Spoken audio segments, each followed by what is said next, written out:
오늘의 주요 뉴스입니다. 끝내 40도를 넘어섰습니다. 불더위에 빠진 대한민국 소식 준비했습니다. 강진이 발생한 일본 구마모토, 사망자가 속출하고 있습니다. 현장에 간 특파원 연결해 보겠습니다. 연이틀 증시가 폭락하면서 개미들의 아우성이 쏟아집니다. 이 정책 위반자들 뭐라고 했는지 들어보겠습니다. 뉴스에 시작합니다. 저는 동정민입니다. 이제 여름 40도 뉴 노멀이 될 분위기입니다.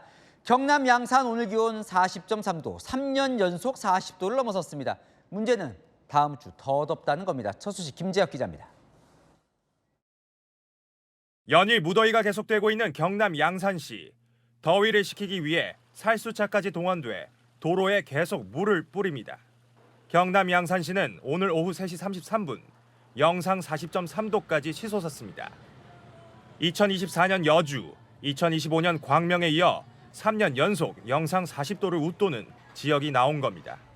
동남아 날씨 같은 그런 느낌이라 살도 너무 따갑고 힘든 것 같습니다. 요즘에 처음 경험하는 날씨인 것 같아요. 우리나라에서 여름철 영상 40도를 넘는 더위가 일상화될 수 있다는 관측이 나옵니다. 경남 곳곳에선 7월 중 최고 기온을 경신했습니다. 경남 창원은 38.5도, 부산은 역대 최고인 38.8도로 나타났습니다. 서울시는 폭염 대응 위기경보 수준을 총 4단계 중 두 번째로 높은 경계로 격상했습니다. 기상청은 서울 25개 자치구 중 19개 구에 폭염 경보를 발효했습니다.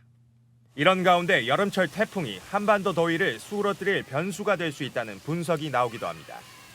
그제 괌 동쪽 먼바다에선 제13호 태풍 돌핀이 발생했습니다.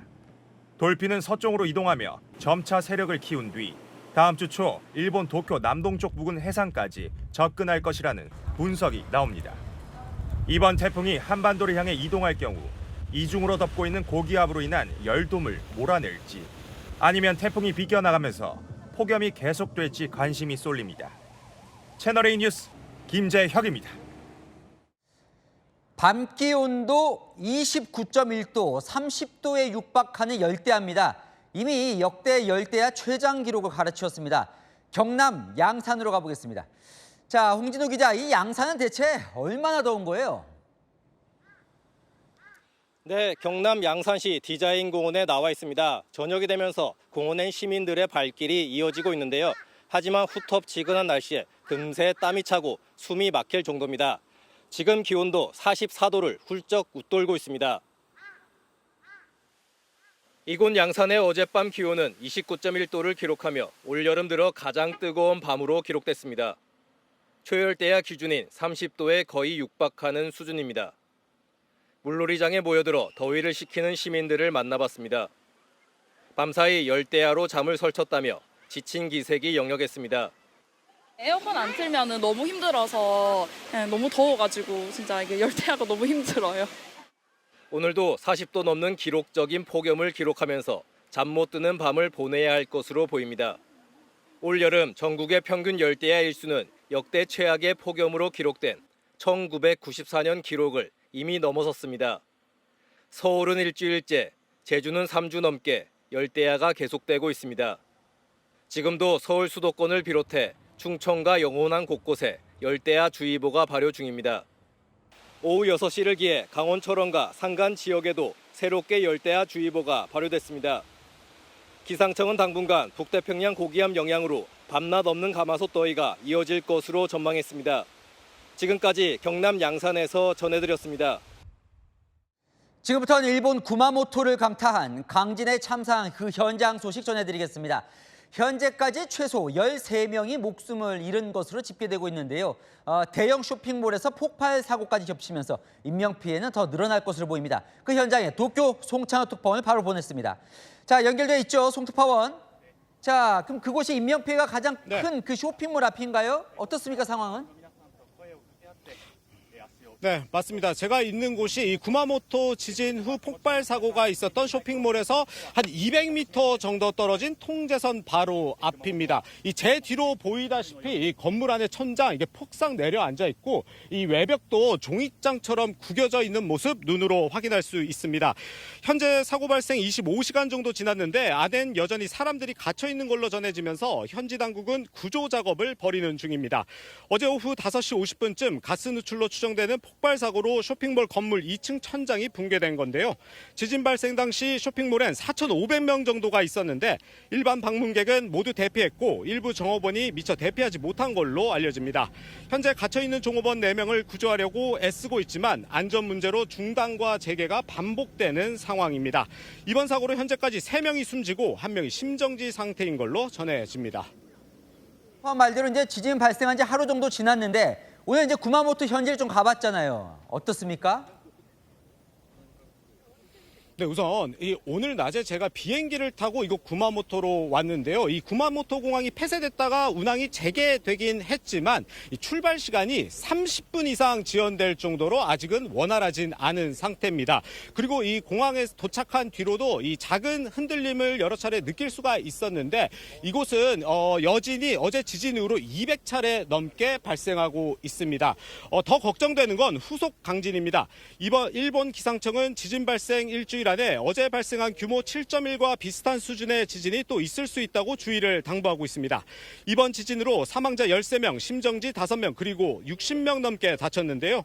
일본 정부는 자위대원 4,600명을 투입해 인명구조와 피해 지원에 나서고 있습니다. 지금까지 구마모토에서 채널A 뉴스 송찬욱입니다. 방금 보신 것처럼 이번 지진은 수천 명이 몰려있던 쇼핑몰이 폭발하면서 피해가 커졌습니다. 폭발 순간을 보면요. 굉음과 함께 순식간에 이 철골 구조물이 주저앉고 건물 전체가 무너져 내렸습니다. 이 폭발 직전 긴급했던 모습 그리고 수색 중인 현장까지 손주영 기자가 이어갑니다. 차량들로 가득한 도로에 갑자기 멀리서 흰 연기가 뿜어져 나옵니다. 지진 발생 후 1시간 20분 뒤쯤 대형 쇼핑몰이 폭발한 겁니다. 폭발 직전 쇼핑몰 내에서 간신히 도망친 사람들 주변으론 이미 희뿌연 연기가 자욱합니다. 지진이 막 발생했을 땐 쇼핑몰 안 사람들이 침착하게 대피하는 모습도 포착됐습니다. 당시 3,000명이 있었고 직원은 1,500명 정도 근무 중이었습니다. 하지만 폭발 이후 쇼핑몰 내외부는 참혹했습니다.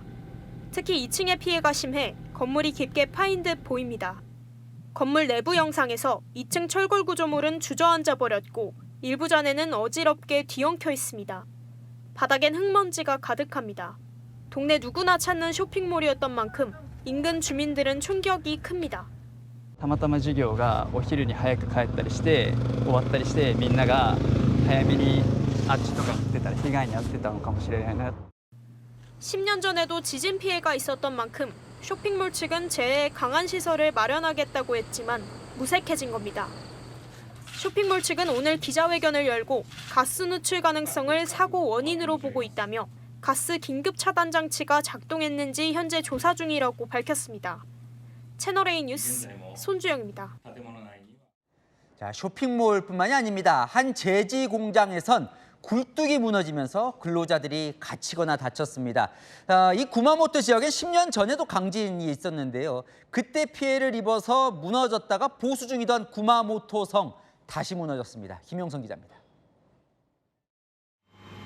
꺾여버린 굴뚝이 공장 부지에 떨어져 있습니다.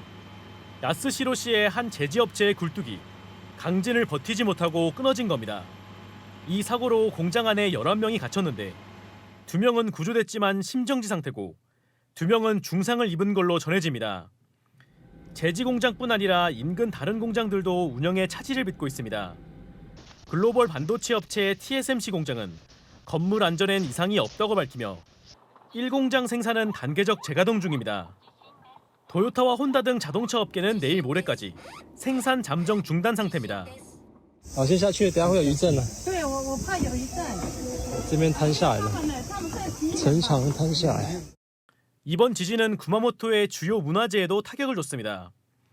일본의 3대 성으로 알려진 구마모토성은 10년 전 강진으로 무너진 성벽의 보수 작업을 진행 중이었는데 또 무너지고 만 겁니다. 붕괴 피해는 최소 28곳에 달한 걸로 알려집니다. 수백 년 역사의 신사도 강진을 견디지 못해 지붕이 폭삭 내려앉아 버렸고 도로나 다리도 온전치 않았습니다. 다리가 끊어져 버리거나 도로 균열도 쉽게 보입니다. 외곽도로에선 산에 있던 바위가 굴러 떨어지기도 했습니다. 見てください。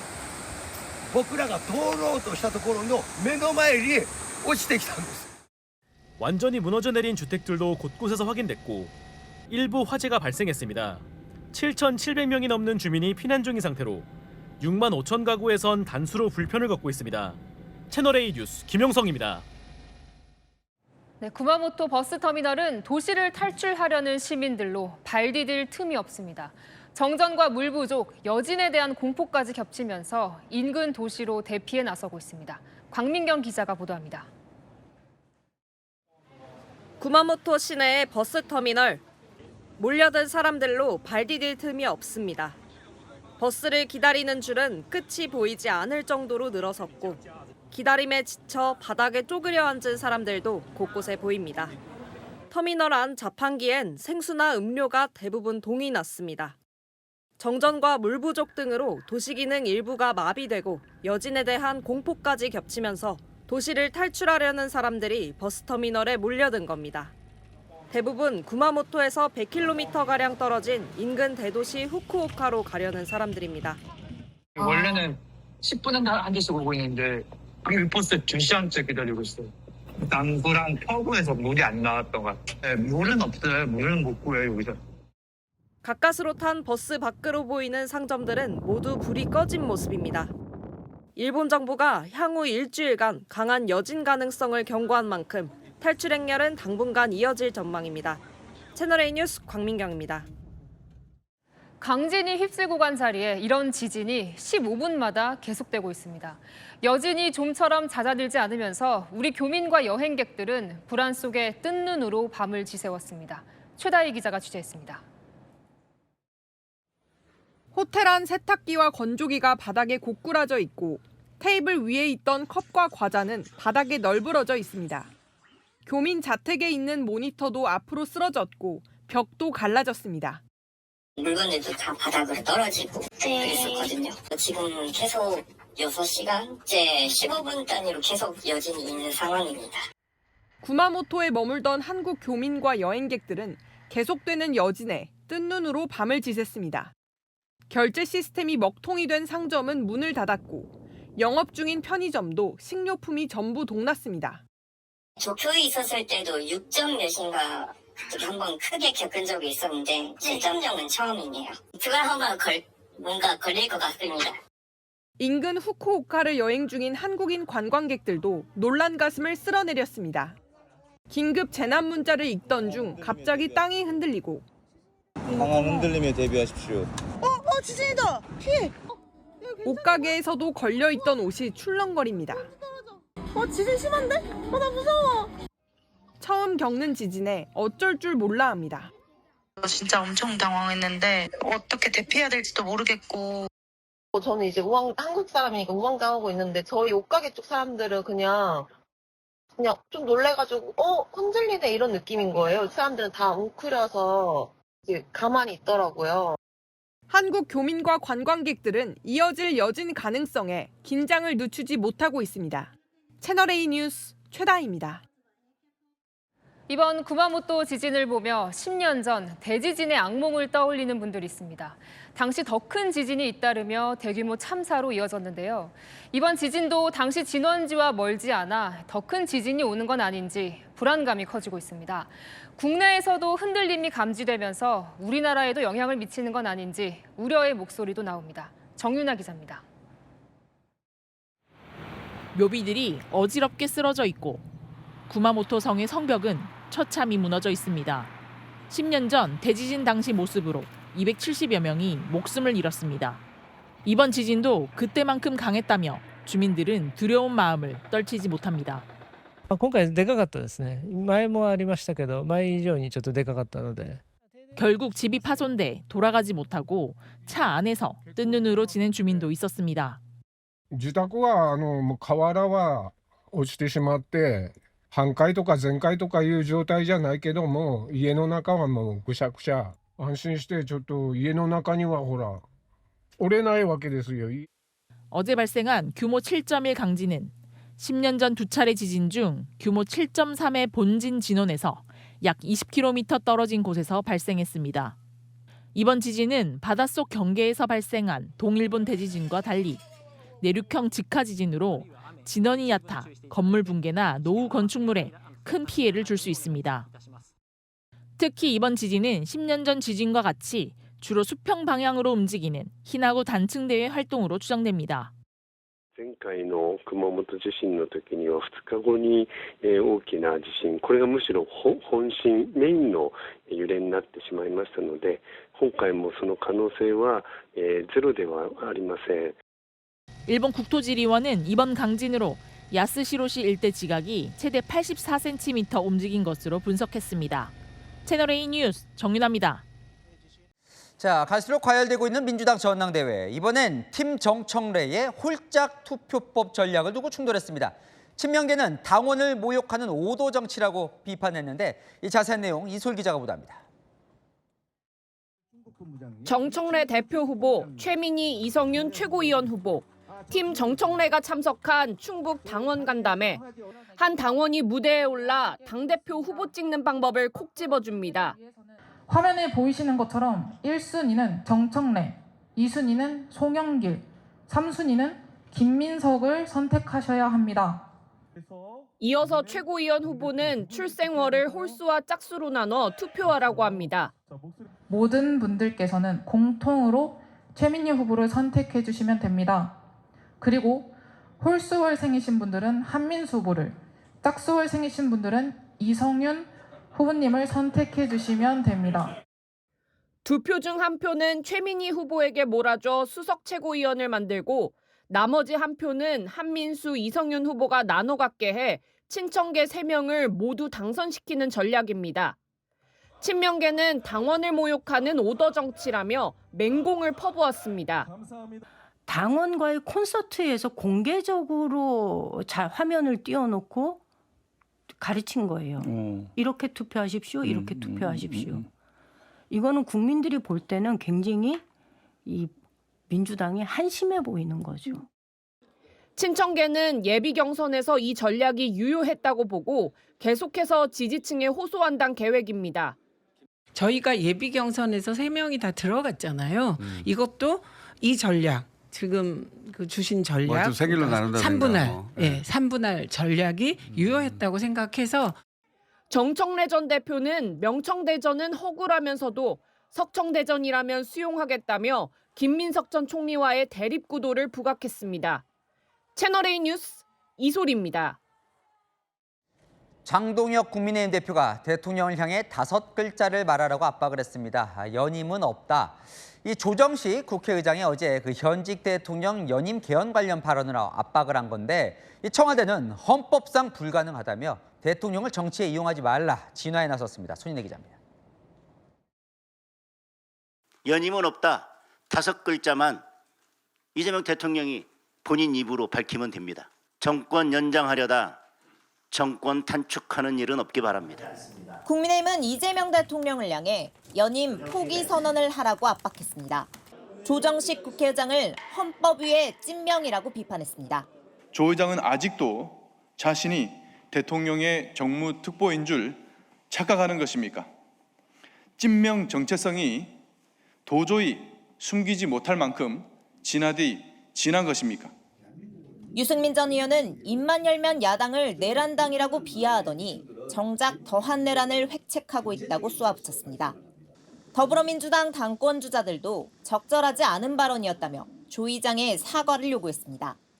청와대는 진화에 나섰습니다. 현행헌법에 현직 대통령의 연임을 포함한 개헌은 현실적으로 불가능하다. 강훈식 대통령 비서실장은 우리나라 헌법 체계가 허용하지 않고 국민도 용인하지 않을 것이며 현실적으로 불가능하다는 대통령의 발언을 전했습니다. 채널A 뉴스 손인혜입니다. 오늘 국회 법사위에서 형사소송법 개정안이 통과되면서 검찰 수사권이 78년 만에 전면 폐지되는 게 사실상 확정됐습니다. 그런데 이 막판에 수정된 327조 그 조항이 논란입니다. 공소기각 관련 조항인데 야당은 대통령 재판 지우기라고 주장합니다. 이 자세한 내용을 이준성 기자가 보도합니다. 가결되었음을 선포합니다. 기존에 있던 형사소송법보다 훨씬 발전된, 훨씬 좋아진 형사소송법이다. 검찰 보안수사권 폐지를 골자로 한 형사소송법이 법여권 주도로 법사위를 통과했습니다. 검찰의 모든 수사권이 사라집니다. 경찰이 넘긴 수사 기록을 보고 재판에 넘길지 말지를 결정하는 기소 전담 기관으로 역할이 축소됩니다. 국민의힘은 좀 더 수기하자 요청했지만 민주당은 강행 처리했습니다. 결국은 뭐 이 정말 눈 다 감고 법을 막 마구 내려쳐서 만들자 하는. 가지고 있으면 엄청난 힘이 생기는 절대 반지 하나 들고 있는 것 같아요. 국민의힘, 이 절대 반지 놓치지 않으려고 골룸이 되지 말고. 경찰의 수사 권한 독점 우려에 여권은 보안 수사 요구권, 경찰 징계 요구권 등으로 견제 장치를 마련했다는 입장입니다. 보안 수사 요구, 재수사 요구, 사실관계 확인 절차를 통해 경찰 수사를 충분히 견제하고 바로 잡을 수 있습니다. 정성호 법무장관도 폐지를 수용했습니다. 대통령 거부권 건의하시겠습니까? 거부권을 건의할 사항은 아닌 것 같습니다. 어젯밤 소위 논의 과정에서 막바지에 추가된 공소 기각 관련 조항도 논란입니다. 재판부가 실체 판단 없이 재판을 종료할 수 있는 두 가지 사유를 신설한 건데 검찰은 모호한 조항으로 법적 안전성을 저해한다며 반대 뜻을 밝혔습니다. 채널A 뉴스 이준성입니다. 들어있는지 제대로 파악하지 못했던 야권에선 이 공소기각 조항에 발칵 뒤집혔습니다. 이건 이재명 대통령의 재판을 지우기 위한 거라며 공소취소 특검부터 플랜 A, B, C가 꾸려졌다 이렇게 주장했습니다. 이어서 김호영 기자입니다. 이재명 대통령을 위한 입법이라고 생각해요. 대한민국이 권력자 1인을 위해서 사법 시스템을 망치는 나라여서는 안 되지 않겠습니까? 한동훈 무소속 의원은 민주당이 흉한 걸 또 끼워 넣었다며 공소기각 조항을 이재명 대통령 임기 후 감옥 안 가기 위한 플랜이라고 주장했습니다.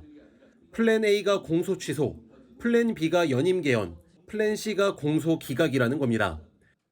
주진우 국민의힘 의원도 이재명 대통령 공소 취소법이라며 공소 취소 특검이 어려워진다 싶으니까 법원이 공소 기각하도록 우회로를 만든 것이라고 주장했습니다.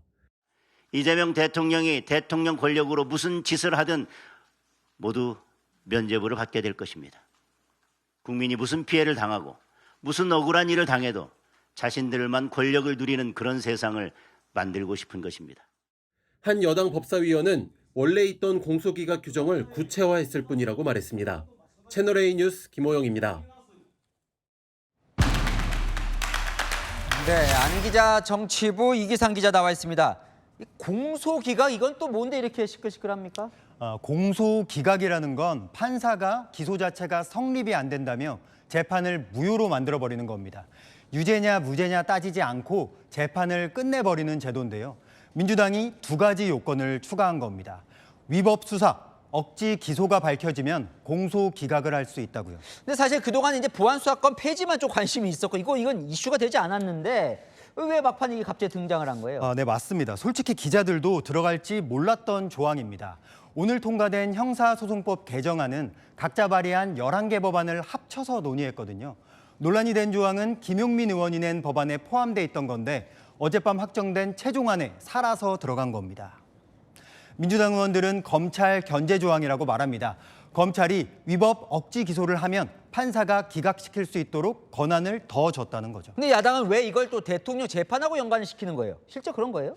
한 야당 의원은 이 조항을 왜 넣었겠냐고 저에게 반문하던데요. 중대하다, 현저한 일탈, 이럴 때 공소기각하라는 건데 너무 추상적이지 않냐고 했습니다. 추상적으로 만들어서 판사가 대통령 재판을 없앨 수 있게 길을 열어줬다는 게 야당 의심입니다. 국민의힘에서는 검찰이나 특검을 통해 공소를 취소하려던 게 여의치 않자 판사가 없애는 길을 새로 들고 나왔고 어제부터 논란이 된 대통령 연임제 개헌까지 재판 없애기 3종 세트라고 주장합니다. 하지만 여당은 공소기각이 없던 조항도 아니고 원래부터 가능했다며 구체화시켰을 뿐인데 확대 해석이라고 반박하고 있습니다. 야, 사실 뭐 전체적으로 보면 더 중요한 건 이 보안 수사권이 이제 없어지게 된다는 건데 수사는 어떻게 되는 겁니까? 쉽게 말씀드리면 검사들 이제 압수수색 못합니다. 사람 불러서 직접 조사도 못합니다. 경찰 수사가 부족하다 생각돼도 직접 보안 수사하지 못하고 경찰을 통해 요구만 할 수 있습니다. 이제 이런 비유 많았잖아요. 그럼 장윤기 사건 또 터지면 이거 어떻게 되는 거냐? 어떻게 되는 거예요, 그럼? 네, 경찰이 경찰 출신 장윤기 아빠의 증거인멸, 수사 유착 의혹을 밝혀내지 못한 걸 검찰이 보안 수사로 밝혀낸 거죠, 장윤기 사건이. 근데 장윤기 차량 블랙박스 리얼돌 구매 내역 등 부친의 증거 인멸 정황을 압수수색과 관계자 조사까지 총 11가지 보안 수사를 통해 밝혀냈었거든요. 근데 이제 직접 보안 수사 못 하잖아요. 민주당은 대신 보안 수사 요구권, 사실관계 확인권으로 가능하다고 합니다. 경찰에 보안 수사 요구하면 한 달 내에 해야 하고 안 하면 징계와 수사관 교체도 가능하고 그것도 부족하면 검사가 직접 피의자고 피해자고 불러 물어볼 수 있다고 그렇게 설명하고 있습니다. 자, 어떻게든지 한번 지켜보죠. 하는 기자 이기상 기자와 살펴봤습니다. 강남 도로 한복판에 쓰러진 20대 여성. 미처 보지 못한 택시가 밟고 지나갔지만 태연했습니다. 고통조차 느끼지 못할 정도로 마약에 취해 있었습니다. 정서환 기자가 취재했습니다. 자정 무렵 서울 강남구의 한 골목길. 길가에 한 여성이 다리를 뻗고 누워 있습니다. 그런데 인근을 지나던 택시가 미처 발견하지 못하고 여성의 다리를 밟고 지나갑니다. 여성은 이렇게 폭이 좁은 이면도로 골목길에 누워 있었습니다. 신고를 받고 출동한 경찰이 여성의 상태를 살피는데 고통을 호소하지 않습니다. 눈의 초점은 풀려 있고 횡설수설하는 모습입니다. 그런데 팔에는 주삿바늘 흔적으로 보이는 멍자국이 있었고 경찰이 현장에서 마약 검사를 하자 필로폰 양성 반응이 나왔습니다. 결국 마약 투약 혐의로 이 여성은 현장에서 긴급 체포됐습니다. 경찰 조사 과정에서 여성은 약기운 때문에 택시가 밟고 간 기억이 없다는 취지로 진술했습니다. 여성의 자택에선 남은 필로폰과 주사기 여러 개가 발견됐습니다. 경찰은 이 여성이 함께 살고 있는 또 다른 여성과 필로폰을 투약한 정황을 포착하고 마약 구매와 소지, 투약 등의 혐의로 이들을 모두 검찰에 넘겼습니다. 채널A 뉴스 정서환입니다. 사고로 철길 한가운데에 갇힌 운전자. 경찰과 소방의 도움으로 가까스로 빠져나왔지만 경찰 조사를 받는 처지가 됐습니다. 어떻게 된 일일까요? 당시 상황이 담긴 영상을 단독 확보했습니다. 강경모 기자입니다. 깜깜한 밤, SUV 차량이 철길 건널목 앞에 서 있습니다. 그런데 앞으로 슬슬 가더니 차단기를 들이받고 철길 안으로 들어갑니다. 철길 건널목에서 차량이 움직이지 않는다는 신고가 119에 접수된 건 어제 새벽 0시 50분쯤. 신고자는 SUV 차량 운전자인 50대 남성이었습니다. 소방의 공조 요청으로 현장에 도착한 경찰은 SUV 차량을 안전한 곳으로 이동시켰습니다. 그런데 이 운전자, 술을 마신 상태였습니다. 차단기를 들이받은 뒤 차량을 빼려 후진하다 경계석과 부딪혀 더 이상 움직이지 않자 직접 구조를 요청한 겁니다.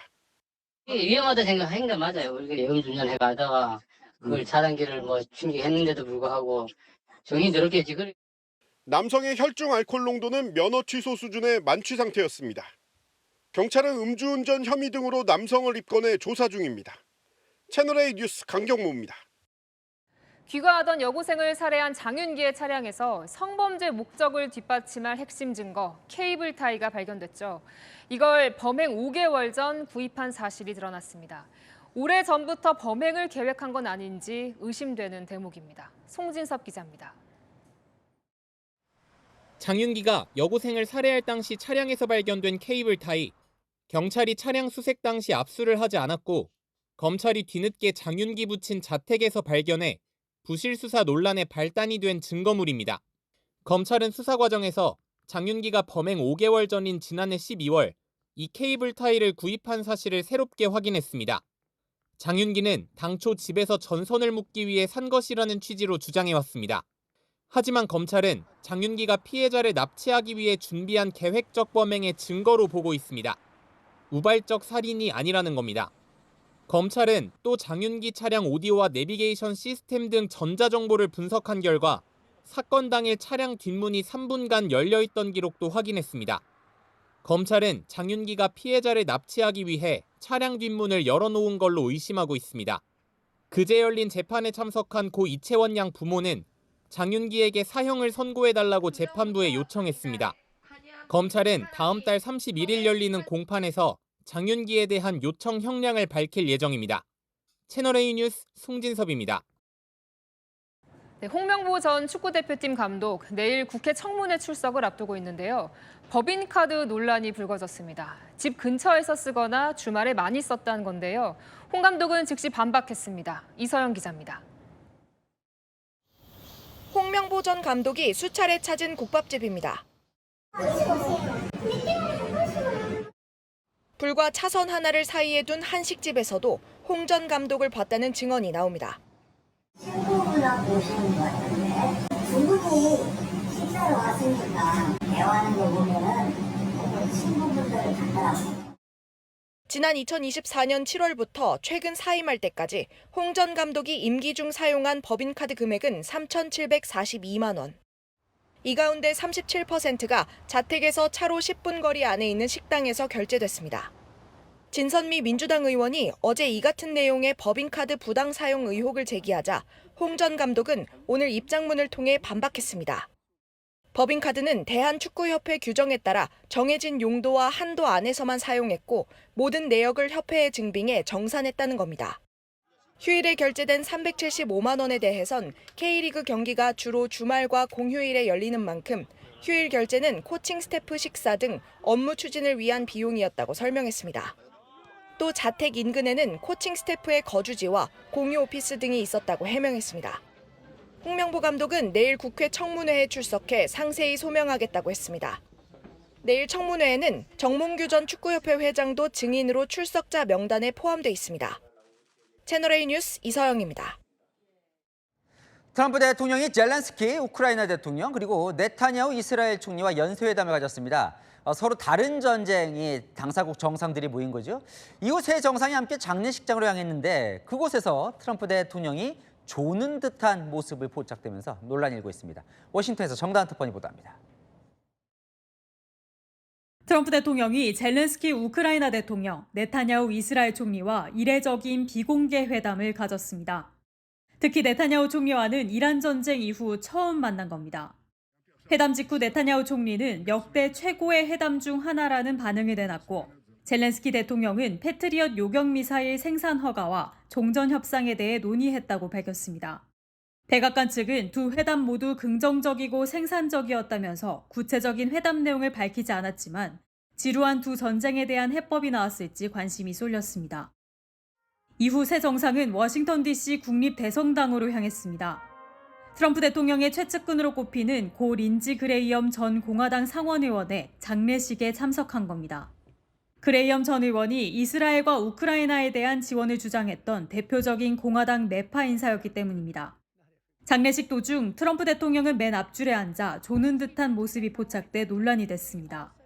또 민트 사탕을 꺼내 옆자리에 앉은 벤스 부통령 등에 권한 뒤 먹는 모습이 화면에 잡히기도 했습니다. 워싱턴에서 채널A 뉴스 정다은입니다.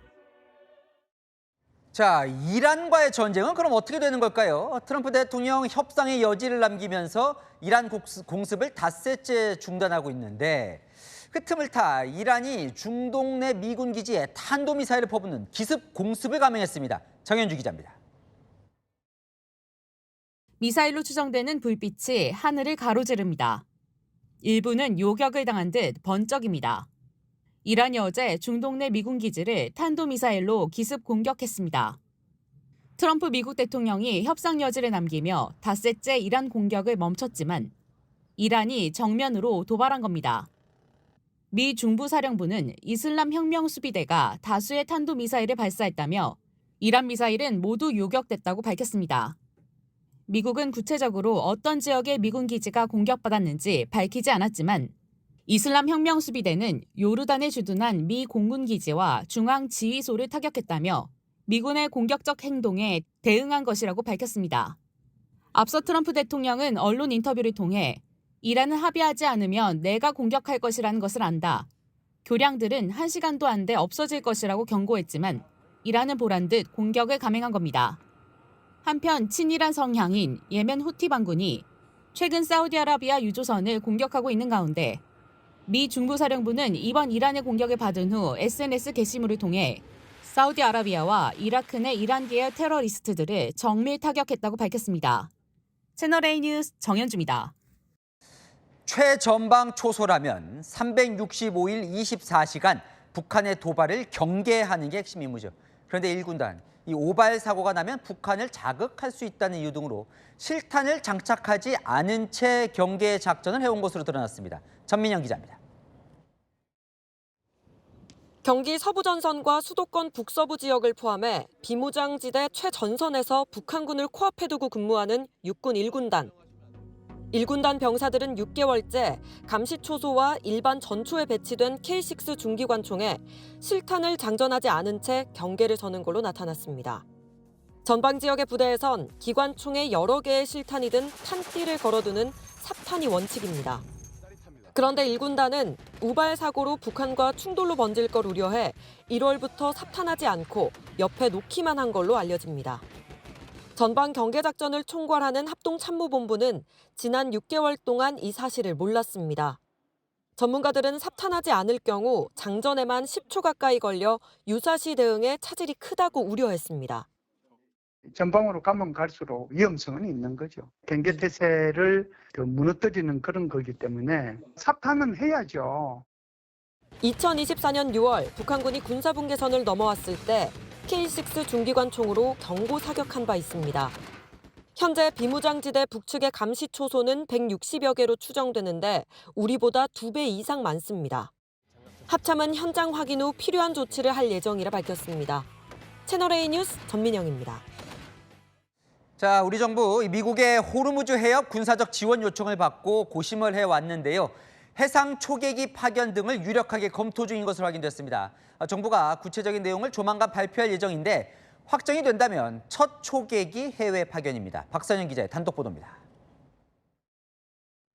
우리 정부가 최근 비공개 회의에서 호르무즈 해협에 투입할 수 있는 군사적 옵션을 검토한 것으로 알려졌습니다. 구체적으로 해상 초계기 파견을 검토 중입니다. 해상 초계기는 하늘에서 잠수함 등을 탐지 추적하고 해상 상황을 감시하는 항공기로 호르무즈 해협 인근으로 간다면 선박 안전 확보와 해상 감시 임무를 맡게 될 것으로 보입니다. 이는 최근 미국의 지원 요청에 따른 겁니다. 외교안보 소식통은 미 측의 동맹의 역할을 강조하며 여론 조성에 앞장서 달라고 요청해왔다고 전했습니다. 당초 기뢰를 제거하는 소해안 파견도 거론됐지만 국내 공백 우려 등으로 가능성은 적은 것으로 전해집니다. 정찰 담당인 초계기의 경우 단기간 파견 시 국회 동의가 필수는 아닌 것으로 보고 있습니다. 정부는 해군 폭발물 처리반 파견도 검토 중으로 알려졌습니다.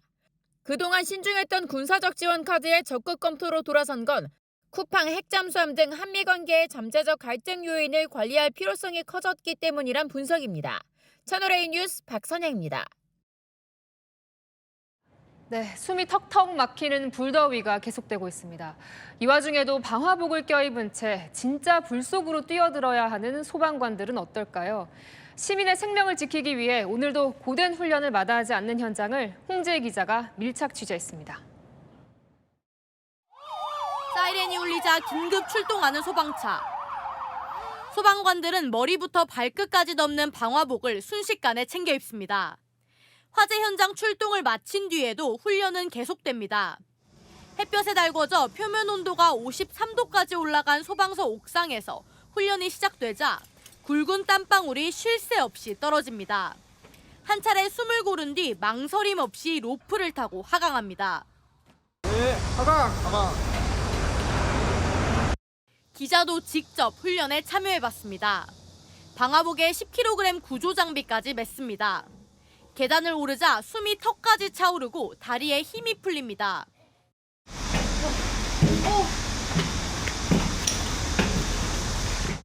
무게가 25kg에 달하는 방화복을 입고 움직여봤는데요. 금세 땀이 비오듯 나고 있습니다. 머리부터 발끝까지 온통 땀범벅이 됐습니다. 무더위 속 출동 현장은 베테랑 대원에게도 도전입니다. 말대로 이제 엄청 두꺼운 옷을 입고 이불을 덮고 약간 이제 사우나에 들어가는 약간 그런 느낌이라고. 예, 불가마 사우나. 1시간가량의 훈련을 마친 소방관들은 다시 출동 준비에 들어갔습니다. 채널A 뉴스 홍재입니다. 지독한 폭염의 기세는 바다와 육지를 가리지 않고 있습니다. 바닷물 온도가 급상승하면서 양식장마다 광어 수만 마리가 떼죽음을 당했고 밭과 저수지는 쩍쩍 갈라졌는데요. 타들어가는 현장 공국진 기자가 취재했습니다. 양식장 곳곳에 폐사한 광어가 가라앉아 있습니다. 죽은 물고기를 뜰채로 포올리지만 끝이 안 보입니다. 차광막에 액화산소까지 수단을 동원해도 수조 온도는 28도에 육박합니다. 양식 어류는 28도 이상 수온에 노출되면 면역력이 떨어져 대량 폐사로 이어집니다. 낮하고 밤 사이에 수온이 3도에서 4도 이상 차이가 납니다. 그러면 방법이 없어요. 자식을 잃은 이런 기분으로 생활하고 있습니다. 폭염에 연안 수온이 급상승하면서 전남 광주에선 광어 9만 7천여 마리, 제주에선 2만여 마리가 폐사한 것으로 집계됐습니다. 남해안과 서해안 일부 해역엔 고수온 경보가, 제주 연안 전역엔 고수온 주의보가 발효됐습니다. 물이 말라버린 저수지가 거북이 등처럼 쩍쩍 갈라졌습니다. 농민들은 평소 쓰지 않던 개천에도 펌프를 달아 논에 물을 댑니다. 경남 밀양에선 지난달 21일 이후 강수량이 50mm로 평년의 13%에 그칩니다. 물 부족이 심각해지면서 농업용 조수지 40곳 중 39곳이 하루 걸러 물을 공급하는 제한급수에 들어갔습니다. 논에 물을 못 대다 보니까네 배가 말라 죽고 이래 하다 보니까네 참 농민 입장에서는 좀 마음이 좀 많이 아파요. 거세지는 폭염의 기세에 농어민들의 가슴도 까맣게 타들어가고 있습니다. 채널A 뉴스 공진입니다. 네, 오늘 하루 코스피 장중 1000포인트가 출렁였습니다. 그야말로 롤러코스터 같았습니다. 결국 20분간 주식 거래를 강제로 멈추는 서킷 브레이커가 어제도 오늘도 발동됐습니다. 1998년 제도 도입 이후 몇 년에 한 번 나올까 말까 했던 조치가 올해 들어서만 9번째인데 이틀 연속은 사상 처음입니다.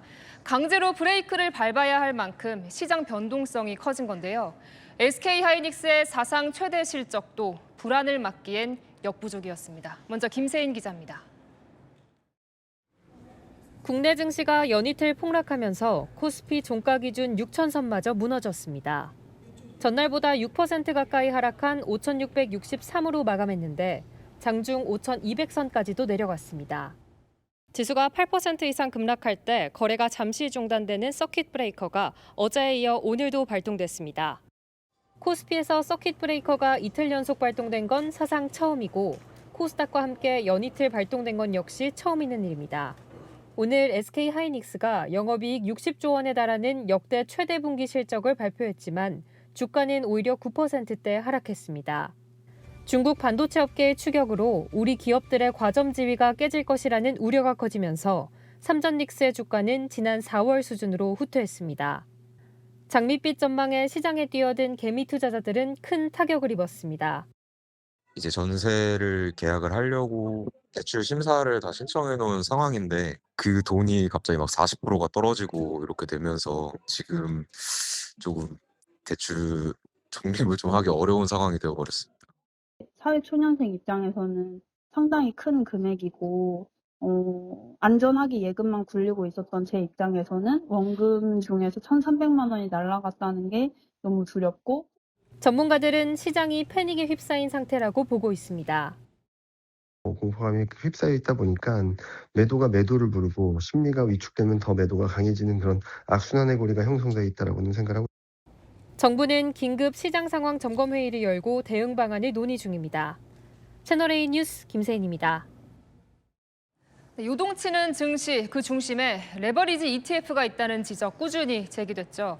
시티은행은 이 상품으로 한국의 개인 투자자들이 무려 50조 원 넘는 손실을 봤다고 했습니다. 국회에는 레버리지 폐지하라는 근조화안이 쭉 늘어섰는데요. 오늘 정책 위반에 관여한 사령탑들이 입을 열었습니다. 여야 모두 비판했습니다. 김승희 기자입니다. 삼전닉스 레버리지 폐기하라. 국회 앞에 근조화안 30여 개가 줄줄이 늘어섰습니다. 같은 시간 국회 회의장에선 여야의 질타가 이어졌습니다. 주가 하락이 레버리지 ETF 때문만은 아니다란 김용범 청와대 정책실장의 브라질 순방 브리핑 발언이 도마에 올랐습니다. 책임을 회피하고 개변을 내려가지고 지금 이 주가 폭락 사태 좌절하고 있는 이 국민들 분노 지수를 또 급상승시킨 거예요. 지금도 해외에서 브라질에서 스테이크 드시면서 김용범 위원장 이거 우리나라만 그런 거 아니에요. 이렇게 얘기하고 있습니다. 이거 지금 국민 눈높이에 맞는 발언입니까? 이건 인재라며 금융위원장을 향해 사퇴를 요구했습니다. 개인 책임입니까?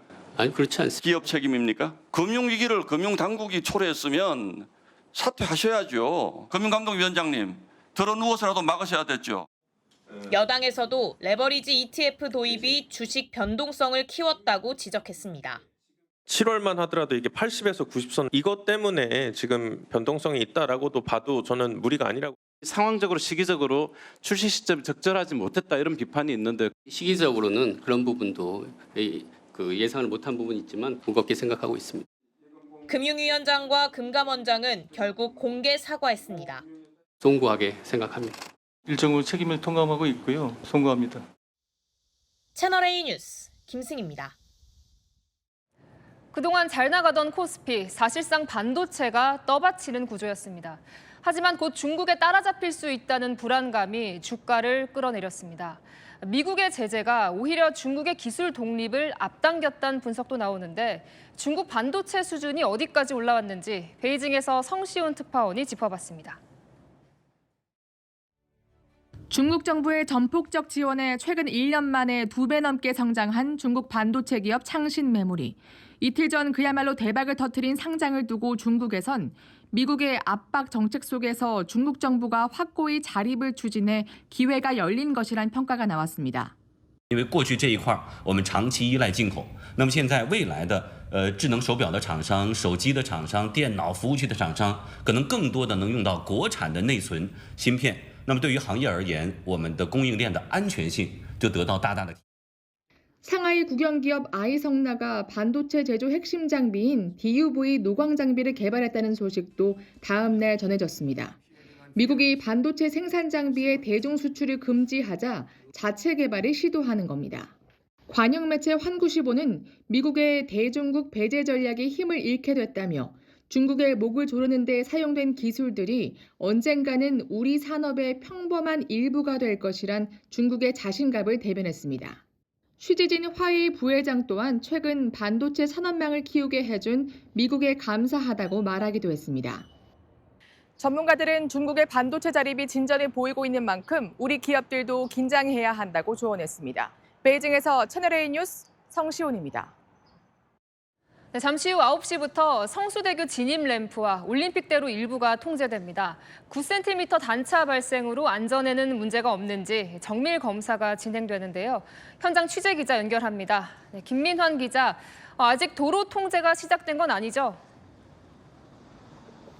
네, 제 뒤로 보이는 곳이 성수대교 연결 램프 인근 단차 발생 장소인데요. 잠시 후 오후 9시부터 주변 차선을 통제하고 정밀 검사가 시작되게 됩니다.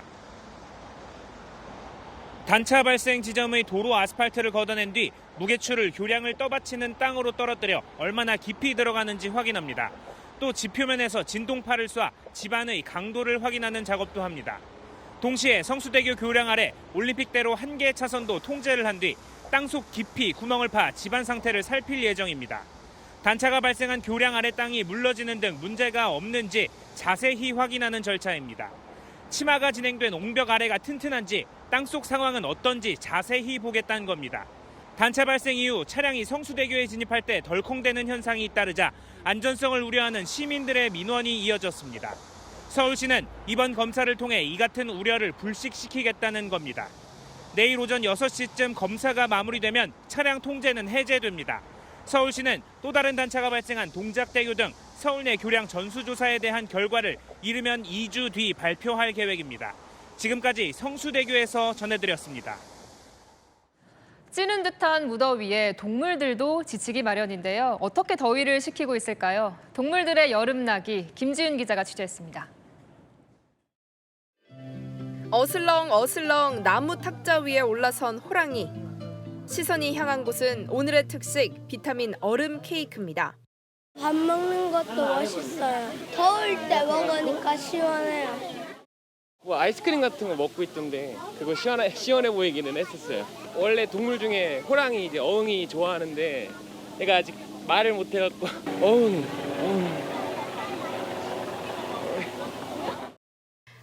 찌는 더위에 그늘을 찾고 폭포물에 발을 담근 채 장난감 놀이를 즐깁니다. 더우면은 안쪽에서 에어컨 바람 쐬러 들어갈 수 있습니다. 그늘 아래 모여있던 아프리카 펭귄들. 그래도 더운지 물속에 몸을 던집니다. 물속에서 즐기는 양미리 간식은 꿀맛입니다. 복슬복슬한 털을 가진 황금 원숭이는 물을 뿌려줘도 더위를 이기기 쉽지 않습니다. 털이 길고 많은 황금 원숭이들은 더위에 약한 편인데요. 그렇다 보니 이렇게 체온 조절을 위해서 시원한 실내로 갈 수 있는 문을 수시로 개방해주고 있습니다. 마치 사람처럼 에어컨 바람으로 낮잠을 청하는 아빠 판다 러바오. 동물원의 동물들도 저마다의 방식으로 후텁지근한 여름을 이겨내고 있습니다. 채널A 뉴스 김지윤입니다.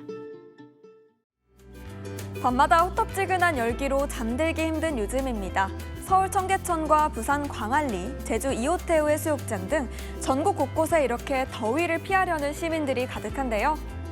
오늘 밤사이에도 서울 최저기온 26도로 일주일 넘게 열대야가 이어지겠고요. 체감온도는 30도에 육박합니다. 강릉도 최저 28도로 밤새 푹푹 찌겠습니다. 낮더위는 더 심해집니다. 부산과 창원 등 영남을 중심으로 폭염 중대경보가 확대되고 있는데요. 내일 서울은 최고 34도, 체감온도 36도까지 오르겠고요. 부산은 39도로 펄펄 끓겠습니다. 폭염은 남은 한 주 내내 이어지겠습니다. 날씨였습니다.